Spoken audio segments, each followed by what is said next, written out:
যুক্তরাজ্যে রাজনৈতিক আশ্রয় পেতে ভুয়া সমকামী পরিচয় ব্যবহার করছে অভিবাসন প্রার্থীরা। এমন চাঞ্চল্যকর তথ্য উঠে এসেছে আন্তর্জাতিক গণমাধ্যমের অনুসন্ধানে। বুধবার প্রকাশিত বিবিসির এক অনুসন্ধানী প্রতিবেদনে বলা হয়, বাংলাদেশ ও পাকিস্তানের নাগরিকরাই এই পদ্ধতি বেশি ব্যবহার করছেন, কারণ এসব দেশে সমকামিতা অবৈধ হওয়ায় জীবননাশের ঝুঁকি দেখিয়ে সহজে অ্যাসাইলাম পাওয়ার সুযোগ থাকে।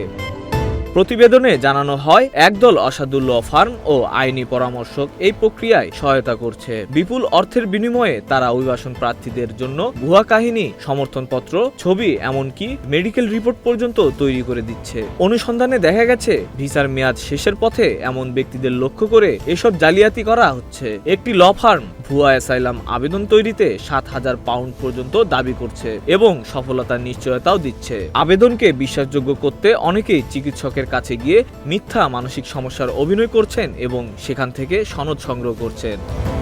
লন্ডনের একটি এলজিবিটি সংগঠনের সভায় অংশ নেওয়া ব্যক্তিদের মধ্যে অনেকে বিবিসির ছদ্মবেশী প্রতিবেদকের কাছে স্বীকার করেছেন তারা প্রকৃতপক্ষে সমকামী নন, কেবল অ্যাসাইলাম পাওয়ার উদ্দেশ্যে এসব কার্যক্রমে যুক্ত হয়েছেন। কিছু আইনি পরামর্শক আবেদনকারীদের মিথ্যা গল্প তৈরির কৌশলও শিখিয়ে দিচ্ছেন। এমনকি প্রথমে একজনকে সমকামী পরিচয়ে আশ্রয় পাইয়ে দিয়ে পরে তার স্ত্রীকেও একইভাবে আবেদন করতে উৎসাহিত করা হচ্ছে।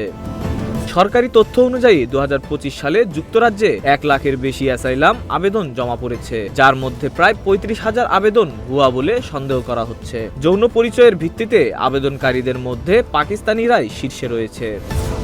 যুক্তরাজ্যের স্বরাষ্ট্র মন্ত্রণালয় জানিয়েছে, যারা এই সুযোগের অপব্যবহার করছে তাদের বিরুদ্ধে কঠোর ব্যবস্থা নেওয়া হবে এবং প্রয়োজনে দেশ থেকে বহিষ্কার করা হতে পারে। বিশেষজ্ঞরা বলছেন, এ ধরনের জালিয়াতি প্রকৃত বিপদগ্রস্ত শরণার্থীদের অধিকারকে ক্ষতিগ্রস্ত করছে এবং পুরো আশ্রয় প্রক্রিয়াকে প্রশ্নবিদ্ধ করে তুলছে।